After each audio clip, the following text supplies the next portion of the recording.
O'Brien got around to thanking the old woman a few days later, telling her how his wife had been jealous of such a fine sweater. 3 weeks later, another package arrived at the station house. It was a sweater for his wife. When he went over to thank Mother Fletcher for the second sweater, he was careful not to mention that he had a 6-year-old daughter. Over the next months, O'Brien learned more about Mother Fletcher from people on his beat. Some stories were a bit far-fetched, but they were all told in a way that said that people loved the old woman. She did her own shopping, always carrying the same blue cloth shopping bag, and always walking on the sunny side of the street to keep the bones warm. Once, O'Brien met her on the corner of 147th Street and asked how she was feeling. "I'm feeling just fine. I'm not cutting the rug," she said, "but I'm not lying on it either."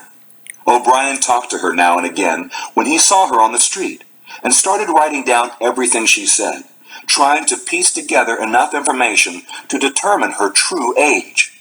In truth, Mother Fletcher was the only one in his precinct that he thought of during his off-duty hours.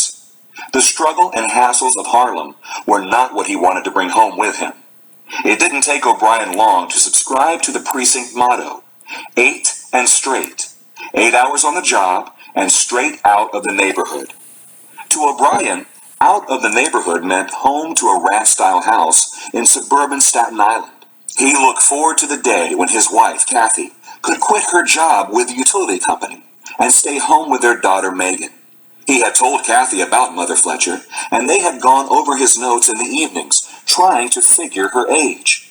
Beyond this, O'Brien was careful to keep his job apart from his family. At least he was, until just before Christmas.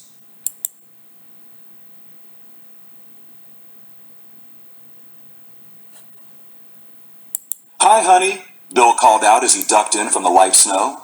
"Dinner's almost ready," Kathy answered as she came from the kitchen. "Did you ask Mother Fletcher if she remembered when Woodrow Wilson was elected president?" "Yep." "Well, what did she say?" Kathy wiped her hands on her apron. "She said she remembered it." "Did she remember how old she was then?" "Nope, unless you can figure how old about half-grown is," Bill said. He tousled his daughter's hair and sat on the couch. "What else did she say?" Kathy folded one leg under herself and sat on it. "Not much. I think she knows that I'm trying to figure out her age, and she's playing with me." Bill glanced toward the kitchen and sniffed the air. "Is that roast beef?" "Chicken," Kathy answered. "So that's all she said today?" "No. She complained about how loud the teenagers play their radios and, oh yes, she invited us to Christmas dinner." "Who invited us to dinner?" Megan looked up from her book. "A lady Daddy knows in Harlem, sweetheart." "Can we take presents over?" "We won't be going over," Bill said. "Why, Daddy?" "We have other plans. We're going to... What are we doing for Christmas, Kathy?" "Nothing." "Then we can go," Megan said. "Kathy, will you do with your daughter?" Bill smiled as he reached for the paper. "She's too much for me." "No, I won't." Kathy got up. "I'm going to start serving dinner, and Megan has a right to ask a question."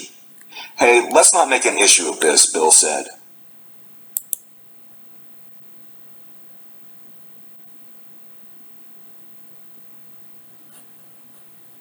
"She just asked for a simple explanation, Bill." Kathy was annoyed. "The lady is a little different, that's all." Bill spoke to his daughter. "The place she lives in isn't very nice, and Daddy would rather not spend his Christmas in that kind of a neighborhood." "Is she a poor lady?" "Yes, she's a poor lady." "Then we can take her a present, because poor people like presents." "We'll send her a present if you want, Megan." Bill rose from the couch and went into the living room, snapping on the television before sitting down. Kathy followed him in. "I don't like the idea of being made out to be a bad guy, Kathy," Bill said without looking away from the 6 o'clock news. "One word from you could have helped that little situation in there. Why didn't you just give her the same answers you gave Mother Fletcher? What did you tell her?" "There are times, Kathy, when you don't give direct answers to questions. It's a way of dealing with people. You don't reject them, and you don't get yourself involved in a whole scene. Like this one, I might add."